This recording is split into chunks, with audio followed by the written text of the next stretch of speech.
আসবে বিজয় রক্ত আর জীবনের বিনিময়, আসবে বিজয় রক্ত আর জীবনের বিনিময়। বিপ্লব মানে জীবন দেয়া বসে থাকা নয়, সে কোনো দিন আসবে না রে করো যদি ভয়।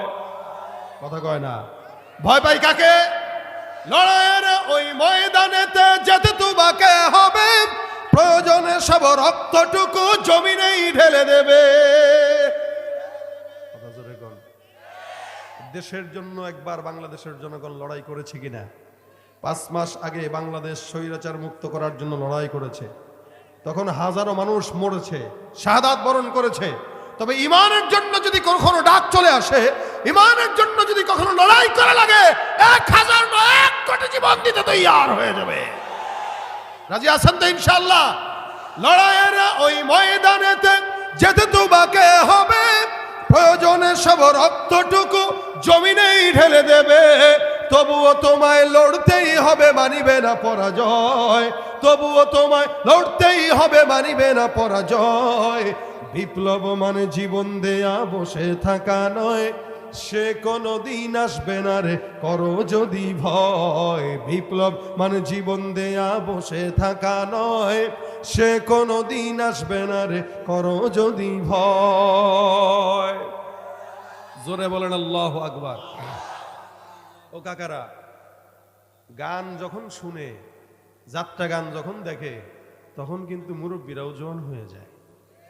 কথা আসতে কয়, টুপি মাথায় দিয়ে সিগারেট ধরে ইখলাসের সাথে যাত্রা গান শুনতে যায়। কথা কয় না? আমাদের এই এলাকায় নাই, বাকি অন্য জায়গায় আছে, এখানেও আছে। দাড়ি আছে, টুপি আছে, হাতে সিগারেটও আছে। ওরে সুন্দর গো, কি মজা লাগে গো। ওনে গেলে 80 বছরের বুড়াও পর্যন্ত জোয়ান হয়। অথচ কোরআনের মজলিসে, জিহাদের মজলিসে, জিহাদের ময়দানে সাহাবায়ে কেরামদের হালত ছিল এরকম। যদিও বয়স ছিল বেশি, কিন্তু এক একজনের ইমানের পাওয়ার দেখে গোটা বিশ্বের কাফের বেঈমানরা তছনছ করে লড়ে যেত। ঠিক কিনা জোরে কন? এরা কাঁপতে বাধ্য হতো। সুতরাং আজকেও যদি আমাদের ইমান তাদের মতো আমরা নিতে পারি, মনে রাখবেন আমাদের ইমান নাই বিষয়টা এরকম না, ইমান আছে, দুর্বল। কি বলেন? ইমান আছে, দুর্বল। ইমান আছে, রাসূল বলেন আল ঈমানু হুয়া কাউলুন ওয়া ফি'লুন ইয়াজিদু ওয়া ইয়ানকুসু। ইমান এটা কওলের মাধ্যমে হয়, ফেলের মাধ্যমে হয়, তবে মাঝে মাঝে বাড়ে, মাঝে মাঝে কমে। গানের কনসার্টে গেলে তো ইমানের পাওয়ার কমবেই। কি বলেন? ঠিক না? যাত্রা গানের, পালার গানের মজলিসে গেলে তো ইমান কমবেই। আর যদি ইসলামী মজলিসে আসেন, ইসলাহি মজলিসে আসেন, ওয়াজ মাহফিলে আসেন, ইয়াজিদু, ইমানের পাওয়ার বেড়ে যাবে। সাহাবায়ে কেরামদের হাল এরকম ছিল, তারা জিহাদের ময়দানে জওয়ান হয়ে যেত। ইমানের ব্যাপারে এরা ছিল স্বচ্ছ এবং কঠোর। ইমানের ব্যাপারে, কুফরির ব্যাপারে এক বিন্দু পরিমাণ কাউকে ছাড় দিতেন না। আর আমরা দুনিয়ার ব্যাপারে নরম, দুনিয়ার ব্যাপারে কঠোর, ইমানের ব্যাপারে নরম। দুনিয়া বিকাশ না, এটা 100% 16 আনা আমার বুঝে নেওয়া লাগবে। আর ইমানের কাজ দুধ পরে করলেও চলবে। কথা কয় না? আপনারা কি কথাটা বুঝতে পারছেন? ইমানের ব্যাপারে আমরা বলি দুধ নামাজ পরমুনে 50 বছর হোক, রোজা রাখবো না 50 বছর যাক। আর দুনিয়ার বেলায় না না, কামানোর সময়টা কেউ, আরে পুত কামানোর সময়টা আগে কামা। এক সময় আর শরীর শক্ত থাকবে না, কামাইতে পারবি না, তখন খালি খাবি আর ইবাদত করবি। দেখেন আল্লাহ কয় যেটা, এ কথার বিপরীতটা। আল্লাহর নবী বলেন ওয়াশাবুন নাশআ ফি ইবাদাতিল্লাহি তাআলা। আল্লাহ পাক 7 প্রকার মানুষকে আল্লাহ পাকের আরশের নিচে ছায়া দান করবেন। ওর ভিতরে এক প্রকার তারা, যেই সমস্ত যুবক যৌবন বয়সে গাঁজা খায়, ইয়াবা খায়, সিগারেট খায়। কথা কয় না? কি করে বলেন না? কি করে? ইবাদত করে। কি করে বলেন? ইবাদত করে। আল্লাহ কয় যৌবন বয়সটা ইবাদত কর, নবী বলে যৌবন বয়সটা ইবাদত কর। আর আমার বাপে কয় না রে বাবা, এটা কামানোর সময় কামা। এই কারণে তো আমাদের পোলা এই অবস্থা হয়। ওই যে যৌবন বয়সটা তাকে শিখাই দিছে কামাই করবি, যেই জন্য যৌবন বয়সে কামাই করে আর এই টাকা দিয়ে ইয়াবা গাঁজা খায়।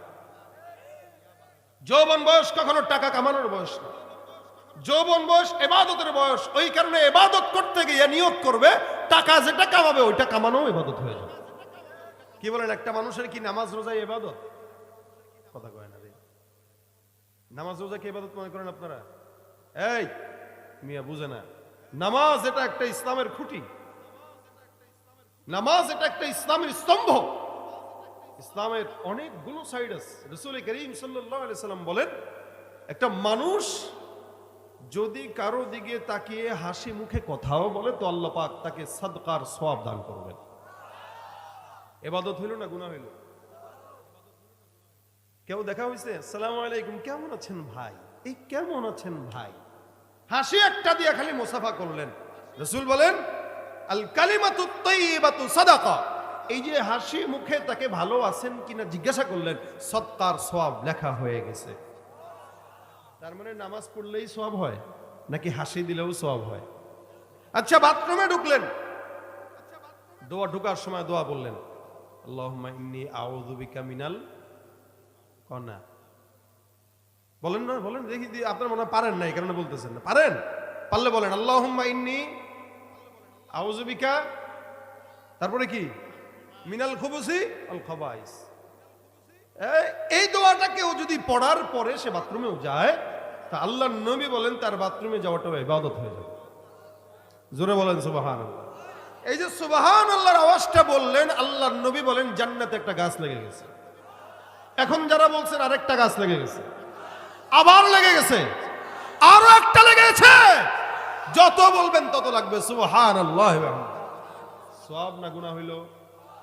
জবানটা খুললেই সওয়াব, জবানটা খুললেই যতক্ষণ আছেন খুলবেন তো ইনশাআল্লাহ।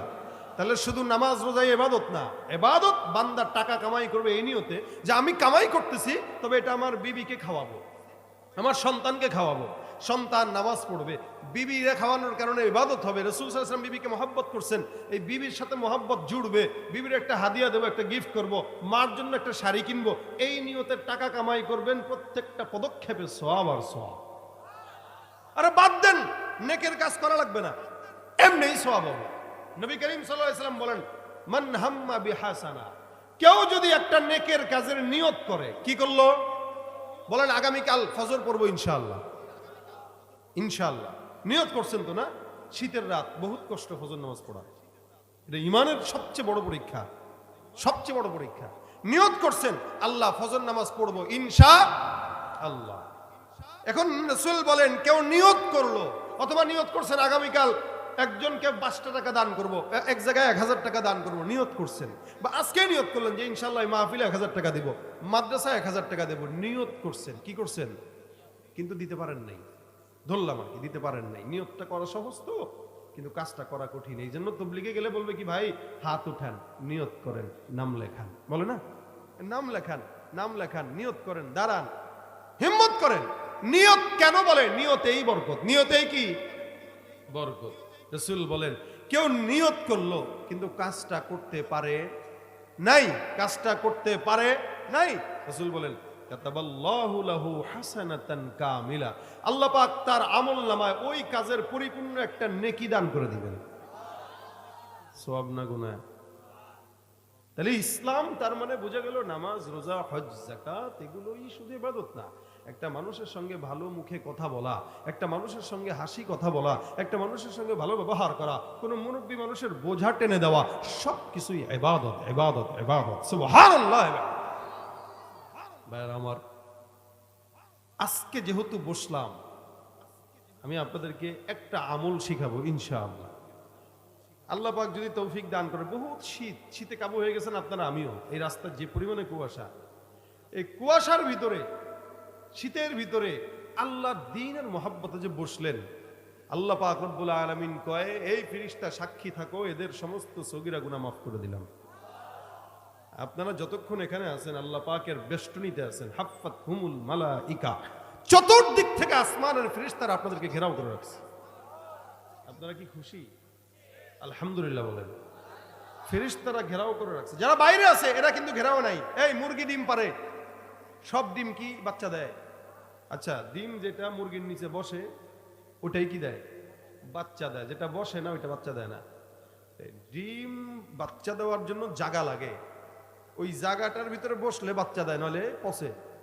এটা বাচ্চা দেওয়ার একটা জায়গা, আমলের বাচ্চা দেওয়া, জজবা পয়দা হওয়ার জায়গা। যতক্ষণ এই ময়দানের ভিতরে থাকবে তো আমলের জজবা পয়দা হবে, বাইরে থাকবে তো নষ্ট হবে। এই জন্য আমরা যতক্ষণ থাকবো এখানে বসে থাকবো ইনশাআল্লাহ, আমলের নিয়তে বলবো, শুনবো এবং আমল করবো ইনশাআল্লাহ।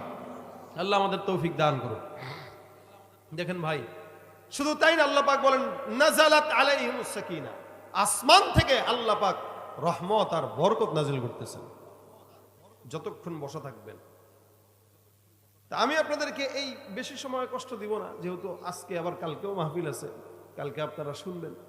আমি আপনাদেরকে ছোট্ট একটা আয়াতের আমল শিখাবো। আমল শিখাবো যে আমলটা আল্লাহ পাক রব্বুল আলামিন অনেক ফজিলতপূর্ণ একটা আমল বানাইছেন। এই আমলটা কি আপনারা শিখতে রাজি? ইনশাআল্লাহ, ইনশাআল্লাহ। আপনাদেরকে কষ্ট দিতেছি, বারবার কথা বলাইতেছি, বলতে হবে, কারণ এটা মুজাকারা।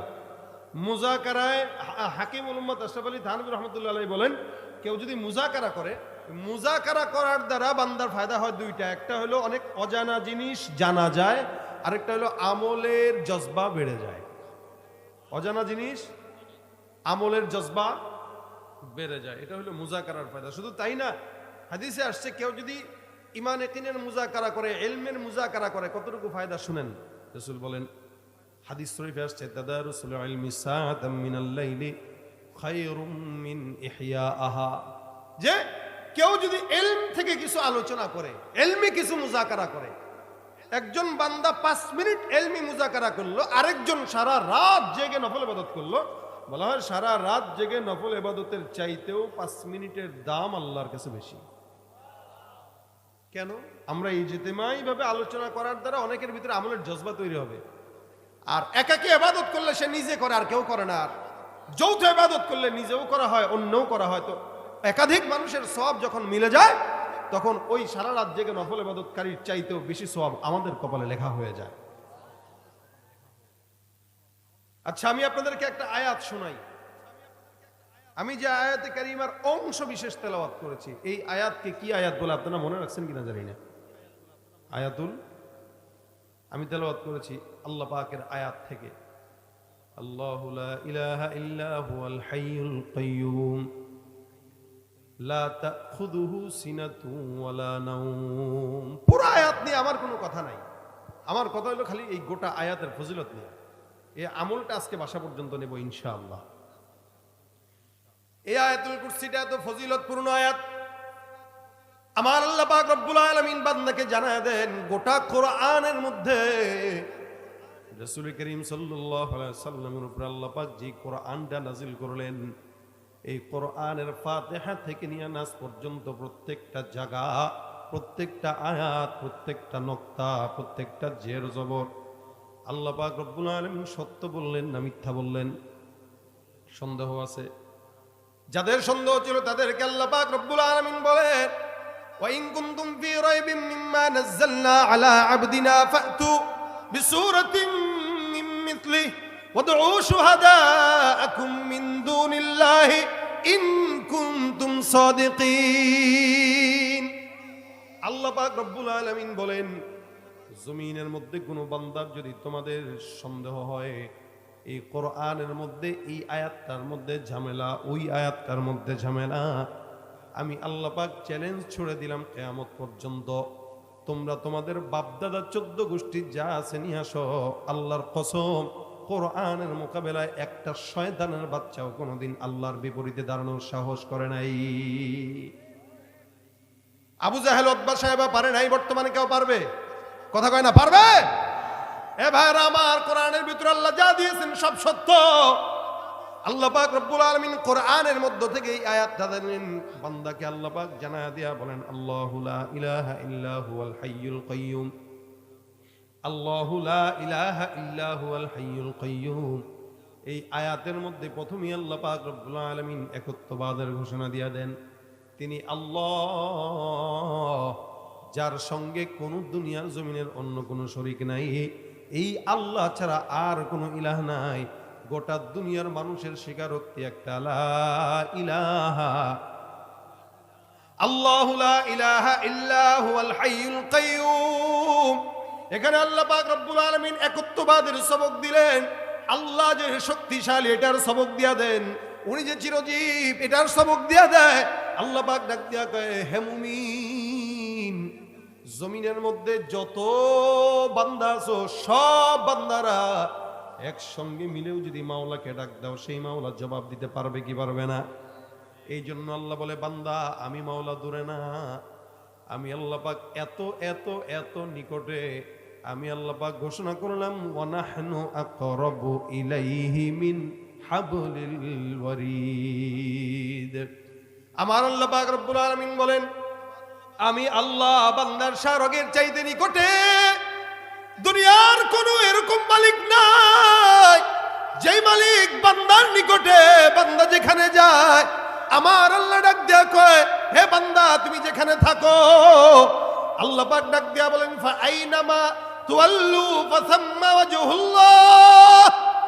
বান্দা যেখানে থাকবা আমার আল্লাহর দিকে যদি যাও, আল্লাহর দিকে চেহারাও যদি ঘুরায় দাও, আল্লাহ পাক রব্বুল আলামিন বলেন, মুমিন জমিনের মধ্যে তুমি যেখানেই যাবা, যেখানেই তাকাবা, দুনিয়ার কোনো মানুষ তোমার চোখে না পড়লো, আল্লাহ পাক রব্বুল আলামিন আছে।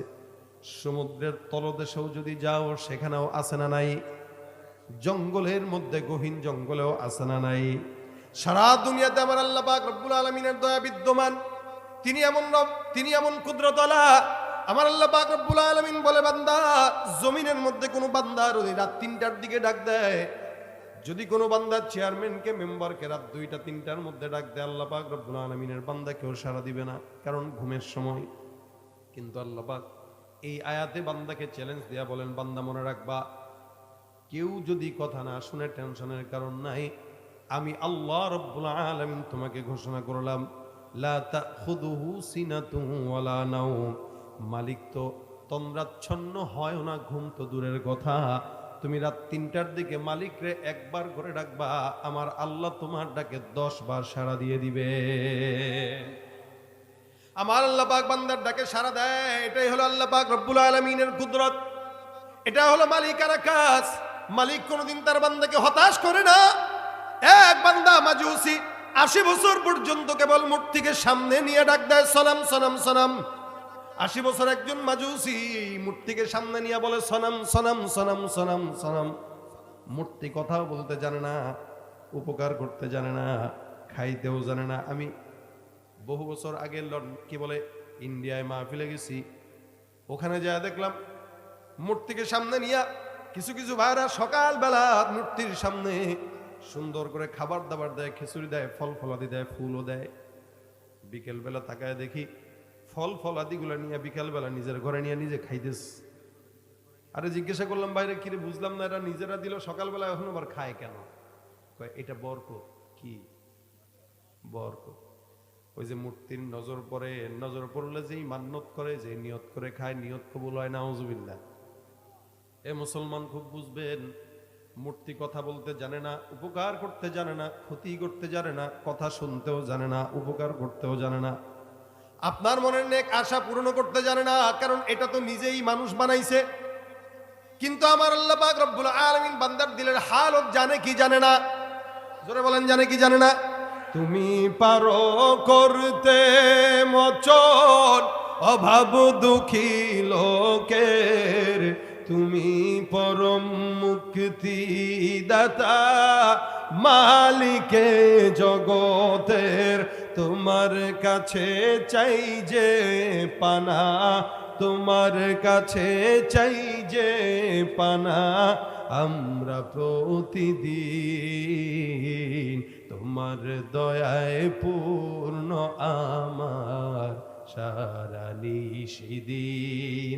আল্লাহ তুমি দয়ার সাগর, আল্লাহ তুমি দয়ার রহমানুর রহিম, তোমার দয়ায় পূর্ণ আমার সারা নিশিদিন। কার দয়া? মূর্তিকে সামনে নিয়ে কেবল ডাক দেয়। 80 বছর পার হয়ে গেল, বারবার মূর্তিকে সামনে নিয়ে ডাকে, সনাম সনাম সনাম সনাম সনাম সনাম। 80 বছর মূর্তি কথা বলতে পারে না। 80 বছর পর হঠাৎ করে একদিন মূর্তির সামনে সনম সনম সনম সনম বলতে বলতে জবান দিয়া বের হয়ে গেছে সমাদ। আল্লাহু আকবার। সমাদটা কার নাম? আরো জোরে। আমার আল্লাহ কয় কুল হুয়াল্লাহু আহাদ আল্লাহুস সামাদ। 80 বছর পর্যন্ত সনাম সনাম সনাম বলে ডাকে। 80 বছর মূর্তি কথা বলতে জানে না। 80 বছর পর যখন সমাদ বের হয়ে গেল, আসমান থেকে আমার মাওলা ডাক দিয়ে কয় লাব্বাইকা ইয়া আবদি, হে আমার বান্দা বল, আমি আল্লাহ তোর জন্য হাজির। বান্দা আমাকে এত বছর পর্যন্ত ডাকলা না, এত বছর পর্যন্ত বারবার বললা সনাম সনাম সনাম সনাম। 80 বছর হয়ে গেল, কেউ জবাব দেয় নাই। 80 বছর পর বান্দা তুমি ভুল ক্রমে ডাকলা সমাদ। আমি আল্লাহ পাক রব্বুল আলামিন আসমানে আছি, বান্দা আমি আল্লাহ তোমার জন্য আছি। তুমি যেখানেই যাও না কেন, ভুল ক্রমেও যদি ডাকো, আমি আল্লাহ পাক রব্বুল আলামিন তোমার ডাকে সাড়া দেওয়ার জন্য বান্দা আমি অপেক্ষায় থাকি। এই জন্য রাসূল করিম সাল্লাল্লাহু আলাইহি সাল্লাম বলেন, আল্লাহ পাক বলেছেন আলা মিন মুস্তাগফির, এমন কোন বান্দা আছে চাও আল্লাহ পাক রব্বুল আলামিন গভীর রাতে আসমানে এসে এসে বান্দাকে ডাক দেয়, বান্দা যত মন চায় তুমি ডাকো, জমিনে কেউ শুনবে না। আমি আল্লাহ পাক রব্বুল আলামিন তুমি যত ডাক দিবা, আমি আল্লাহ তোমার ডাকে একবার দিবা, আমি আল্লাহ 10 বার তোমার ডাকে সাড়া দিয়া দিব। বন্দেগানে খাসে আল্লাহ মুল গুয়ুব দরজাহা জানে যাওয়া। এরকম শীত এই সারা সিজনে আসে নাই, এবারই মনে হয় বেশি। মানে আজকে কি বলেন আপনারা? আমরা তো আসলে শহরে থাকি, শীত তেমন বুঝি কম। বাকি প্রত্যেক দিন এক একটা জেলায় যায়, এক একটা জেলার শীত ট্রাই করি, টেস্ট। বুঝছেন নি? আপনারা খাবার টেস্ট করেন, আমরা খাবারের পাশাপাশি শীতও টেস্ট করি। তা আজকে মনে হলো যে এই শীত মোটামুটি আপনাদেরকে কাবু বানায় ফেলছে, আমারও কাবু বানাইছে। আপনারা কি কাবু আছেন? কাবু আছেন যে এটা বোঝা যাচ্ছে, যদিও জবানে চাপাবাজি করতেছেন না, কিন্তু চাপাবাজিতে আমি বিশ্বাসী না। আমি দেখব আসলেই কাবু হয়েছেন কিনা। যদি কাবু না হয়ে থাকেন, জবান খুলে উচ্চ কণ্ঠে একবার বলেন আল্লাহু আকবার। এই যে হাতটা এমনি রাখছেন না, যত শীতের সুযোগ দিবেন তত আপনার গায়ের উপরে চেপে বসবে। এই চাদর টাদুর মুড়ি দিয়ে রাখছেন, কান পাশায় রাখছেন, মাফলার পরে রাখছেন, হাত এমনি বেঁধে রাখছেন, যতক্ষণ এমনি থাকবেন শীত আপনাকে বলবে দোস্ত তোরে আমি পাইছি। আর যদি শীতকে বলেন তুই আজকে অন্তত শ্বশুর বাড়িতে যায় ঘুরতে যা, এখানে যতক্ষণ মাহফিল হবে ততক্ষণ কোনো শীত আমাদের কাছে পাত্তা পাবে না। কথা আস্তে কয়, জোরে বলেন, আরো জোরে কর। যত কথা বলবেন তত শরীর গরম হবে, ঠিক না? তা আমি যতক্ষণ আছি ততক্ষণ আওয়াজ দিবেন, এমন আওয়াজ দিবেন বাইরে যারা চটপটি ফুচকা বা অন্য কোনো দোকানে থাকবে এগুলো যেন মোটামুটি দৌড় দিতে বাধ্য হয়। এরা কয় না। মুরব্বীরা আপনারা কথা কইতে জানেন? কথা কয় না, জানেন? খালি দুইজনে মারামারি লাগাই দেন, দেখবেন কেমনে চিল্লায়, কিন্তু মাহফিলে চিল্লায় না। খেলা দেখার সময় ঠিকই গোল মারার পরে চিল্লায়। খেলে হলে আর্জেন্টিনা ব্রাজিলে, আর আইল চারার মানুষ চিল্লায়, খোর্দ আইল চারার মানুষ চিল্লায়। খেলে কোথায়, চিল্লায় কোথায়? আর এখানে যতক্ষণ থাকবো আল্লাহ আল্লাহ রসুলের নাম হবে। কথা কয় না? কার নাম হবে? আল্লাহ আল্লাহ রসুলের জন্য জবান খুলে চিৎকার করতে পারবো ইনশাআল্লাহ। কারা কারা চিৎকার করতে পারবে? লিল্লাহে তাকবীর, নারে তাকবীর। আল কোরআনের আলো ঘরে ঘরে জালো, লিল্লাহে তাকবীর। কোনো ভয় আছে? কথা জোরে বলেন, ভয় আছে? কথা বলতে পারেন? মুরব্বীরা বলতে পারেন? এই যে বাবারা, আপনারা দাড়ি পাকারা, আপনারা সব বাবা বয়সী, দাদা বয়সী, মামা বয়সী, আপনাদের হাতে পায়ে ধরি, আজকে বাগিনারে খেপায়েন না। কথা ঠিক আছে? আমি আপনাদের এলাকার জামাই না, জামাইরে খেপায়েন না। যতক্ষণ আমি আছি গরম, আপনাদের গরম থাকা লাগবে। আমি বকবক করবো, আপনারা এমনি বেশি বেশি ঘুমাইবেন, এই সুযোগ অন্তত সাইড দিবে না। ঠিক কয় আসতে? জোয়ানগুলাও সব বুড়া, মানে শীতে মাইয়া হয়ে গেছে, হাল এরকম হয়ে গেছে। আওয়াজ দিয়ে জবান খুলে যতক্ষণ বসবেন শরীর গরম রাখবেন, আবারও আল্লাহু আকবার। এই আওয়াজ শেষ পর্যন্ত থাকবে, আমার বলা লাগবে বারবার বারবার বলা লাগবে। যখন সুবহানাল্লাহর আওয়াজ দরকার সুবহানাল্লাহ বলবেন, আসমান জমিন কাঁপিয়ে বলবেন ইনশাআল্লাহ। যখন আলহামদুলিল্লাহ বলা দরকার আসমান জমিন কাঁপিয়ে বলবেন ইনশাআল্লাহ। জোরে বলেন।